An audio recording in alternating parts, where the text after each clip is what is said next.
यहाँ पे हमारे पास कुछ मल्टीपल चॉइस क्वेश्चन टाइप का दिया हुआ है ना। देखा जाए इसको भी, हर एक प्रकार का सवाल आपको बनाने को आना चाहिए। देखिए, जो हम लोगों ने अपना थर्ड साइड निकालने वाला पढ़ा है ना, ट्रिग्नोमेट्री रेशियो में, वो वाला हो गया, ये वैल्यू टेबल वाला हो गया, ये सब बड़ा आसान सा सवाल है, आसानी से बन जाता है ना। इस पे आप वैल्यू पुट करते चले जाएंगे, आपका आंसर आ जाएगा। लेकिन मेन जो ट्रिग्नोमेट्री है ना, वो और सबसे मजेदार जो है वो है हमारा ट्रिग्नोमेट्रिक आइडेंटिटीज, जो कि आपका एक्सरसाइज नंबर 8.4 है। समझ में आ रहा है बात? तो वो हमारा 8.4 में है ना, वो बड़ा मजेदार है एक्सरसाइज। ये सब तो बच्चा वाला है अभी, मतलब कह रहा है कि देखो उसमें आने से ना पहले ही सबसे खेल लो, उसके बाद आना मेरे पास, है ना। तो ये सब बहुत आसान सा सवाल है। अच्छा, पिछले क्लास में हमने यहाँ पे सवाल को थोड़ा सा चेंज कर दिया था। मालूम है क्या किया था? आप लोग नहीं पकड़ पाए उसको। आपके एनसीईआरटी से सवाल लिया गया था, यहाँ पे प्लस था सबसे ऊपर वाले सवाल में, नीचे में प्लस हमने लिखा था, लेकिन बुक में था मल्टीप्लाई। नहीं गौर किया आप लोगों ने? नहीं गौर किया आपने? सबसे नीचे में यहाँ पे फर्स्ट वाले सवाल में नीचे में हमारा हमने प्लस डाला था, लेकिन बुक में मल्टीप्लाई का साइन था, मल्टीप्लाई था। यदि मैं सवाल बताना चाहूँ तो सवाल था sine 60 degree into cos 30 degree plus sine 30 degree, हमने लिखा था प्लस कॉस 60 डिग्री, लेकिन वहाँ पे प्लस नहीं होता, मल्टीप्लाई होता। हमने सवाल केवल चेंज कर दिया था, बाकी कोई दिक्कत वाली बात नहीं है, वो भी सही है, ठीक है।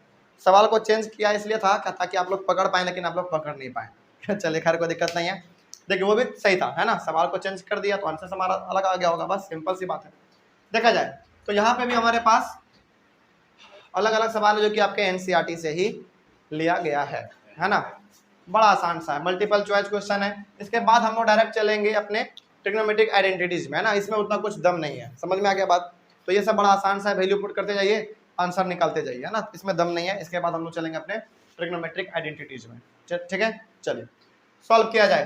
तो वैल्यू तो आप ही लोग बताएंगे, हमको तो याद है नहीं। चलिए बताइए, सबसे पहला ये वाला सॉल्व करते हैं हम लोग। और यहाँ पे हमारे पास 4 ऑप्शन है, 4 में से कोई एक टिक हमको करना है। देखा जाए 2 है तो 2 आप पहले लिख दीजिए, मल्टीप्लाइड tan 30 डिग्री 1/√3, किसका 1/√3? tan 30 डिग्री का वैल्यू आ गया 1/√3। आगे फिर डिवाइड है, 1 है, फिर प्लस है, tan स्क्वायर है, यानी कि पहले आप tan 30 डिग्री का वैल्यू निकालेंगे, उसका स्क्वायर कर देंगे, ठीक है। चलिए कितना होता है tan 30 डिग्री का? 1/√3 का आपको क्या करना पड़ेगा? होल स्क्वायर करना पड़ेगा। इसलिए हमने कहा था कि आपको वैल्यू टेबल आप जरूर याद कर लें, है ना। चलिए आगे देखा जाए। अब यहाँ पे आप क्या कर सकते हैं, मल्टीप्लाई करना पड़ेगा आपको, और तो कोई ऑप्शन है नहीं ऊपर में। कितना हो जाएगा? 2/√3 डिवाइडेड बाई 1 प्लस 1 बाई कितना? 3। अच्छा यहाँ पे कुछ नहीं है तो 1 है हमारा, ऑटोमेटिक 1 रहता ही है। चलिए तो 2/√3, यहाँ पे एलसीएम हम लोग ले सकते हैं 3, कितना आ जाएगा? 3 + 1, है ना। आगे कैसे सॉल्व करेंगे? देखिए 2/3 कितना? 4/3। अच्छा कहाँ पे, सॉरी √3 है ना, ठीक है। अब यदि ऐसा हो तो रेसिप्रोकल करते हैं हम लोग, उल्टा एकदम पलट देते हैं।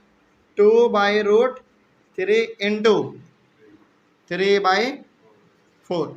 तो अब जरा देखा जाए, 2 × 1 = 2, 2 × 2 = 4। अच्छा एक और चीज़, पहले इतना कर लेते हैं हम लोग। देखिए यहाँ पे तो 3 कितना हो गया हमारा, पहले ऐसे लिखिए √3 इंटू 2 लिखिए, ऐसे ठीक है अभी, है ना। लेकिन क्या यदि ऐसा है तो क्या हम लोग इस 3 को ऐसे लिख सकते हैं क्या? जरा देखिए तो √3 इंटू √3, इसको केवल इसको, क्योंकि मल्टीप्लाई कीजिएगा तो हमारा वही तो आएगा आंसर, है ना। आगे नीचे क्या था? नीचे था √3 इंटू 2। तो अब हम लोग क्या कर सकते हैं, यहाँ पे एक √3 से एक √3 हमने काट दिया, क्या बचा हमारे पास? √3/2। चलिए हमारे पास आंसर केवल इतना आया है √3/2, लेकिन यहाँ पे तो √3/2 कहीं पे नहीं दिख रहा है। दिख रहा है क्या कहीं पे? चलिए तो अब आप बताएंगे कि √3/2 किसका वैल्यू होता है? sin 60 का, cos 60 का, tan 60 का, या फिर sin 30 का? sin साइन 60 का हमको मालूम है √3/2 वैल्यू होता है। ये वैल्यू √3/2 किसका? साइन 60 का। तो आपको क्या करना है, साइन 60 यानी कि ऑप्शन नंबर ए में टिक लगा देना है। बस ऐसे ही बनता है ये सवाल। ठीक है, आगे देखा जाए। ये वाला भी सवाल वैसे ही बनेगा, एकदम सेम टू सेम वैसा ही बनेगा। चलिए आप ही लोग बताएंगे हमको, देखा जाए कितना आप लोगों ने याद किया है। चलिए सबसे पहले तो 1 है माइनस 10 स्क्वायर 45 डिग्री है, यानी कि पहले 10 45 का वैल्यू लिखिए और उसका स्क्वायर कर दीजिए। और हमको मालूम है कि 10 45 का 1 होता है ना। चलिए देखा जाए, तो 1 का स्क्वायर करेंगे आप, है ना, कर दीजिए। फिलहाल 1 होगा, लेकिन जो फॉर्मेलिटी है उसको तो करना ही पड़ेगा आपको। 1 प्लस फिर से 1 का आप स्क्वायर कर दीजिए, हो गया। ये तो बड़ा सिंपल सा हो गया। कितना होगा बताइए? 1 माइनस 1 बाई 1 प्लस 1, ठीक है। कितना होगा? 0/2 यानी कि 0। अब यहाँ पे फिर भी हमारे पास 0 तो कहीं, हाँ 0 है, एक ऑप्शन में 0 है। लेकिन एक बात बताइए हमको पहले सबसे यहाँ पे, कि क्या 0 हमारा ऐसे ऐसे एक बात, 1090 का वैल्यू क्या? नॉट डिफाइंड, ठीक है। 1 तो है नहीं यहाँ पे, ठीक है। साइन 45 का कितना? 1/√2, वो भी नहीं है। तो 0 है ना हमारे पास, तो 0 आया ना, तो 0 को टिक करेंगे। समझ रहे हैं बात को? चलिए हो गया, ठीक है। आगे देखा जाए, ये वाला सवाल देखिए, वो भी बड़ा आसान सा है। तो सॉल्यूशन इसका देखिए, 2 इंटू 1030 डिग्री का वैल्यू कितना होता है? 1030 डिग्री का वैल्यू 1/√3, ठीक है। 1/√3, बहुत अच्छा बात है। जब तक वैल्यू टेबल याद नहीं होगा तब तक सवाल नहीं बन पाएगा ट्रिग्नोमेट्री का। बाई 1 माइनस 1030 का स्क्वायर कीजिए, 1030 का तो यही होता है, इसका स्क्वायर कर दीजिए, 1/√3 का स्क्वायर। आगे देखा जाए कितना होगा? 2/√3, यहाँ पे कर लीजिए 1 माइनस 1/3, ठीक है। यहाँ पे हमको दिख रहा है एलसीएम लेना पड़ेगा हमको, है ना। चल क्या करेंगे देखिए यहाँ पे, तो 2/√3 एलसीएम लीजिएगा तो 3 आएगा आपके पास, तो 3 माइनस 1। आगे 2/√3 डिवाइडेड बाई कितना? 2/3। समझ में आ रहा है बात? अब इसका क्या करना पड़ेगा? उल्टा। चलिए तो उल्टा करेंगे तो आपके सामने 2/√3 इंटू 3/2 आएगा, है ना। तो 2 से 2 हमारा कैंसिल हो गया।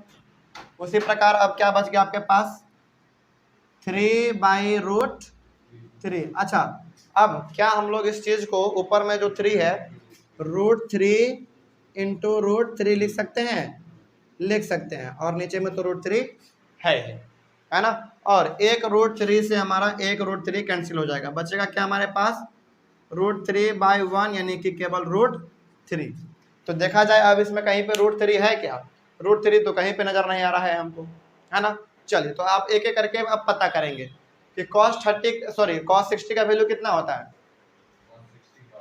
cos 60 का कितना?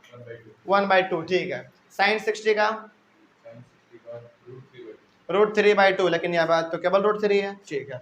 tan 60 का, बस यहीं पे अटक गया सवाल और यही हमारा आंसर हो गया, क्योंकि tan 60 का कितना होता है? √3 होता है। और यहाँ पर √3 भी आपका आया है, तो इसको आप टिक कर दीजिए और ये आंसर खत्म।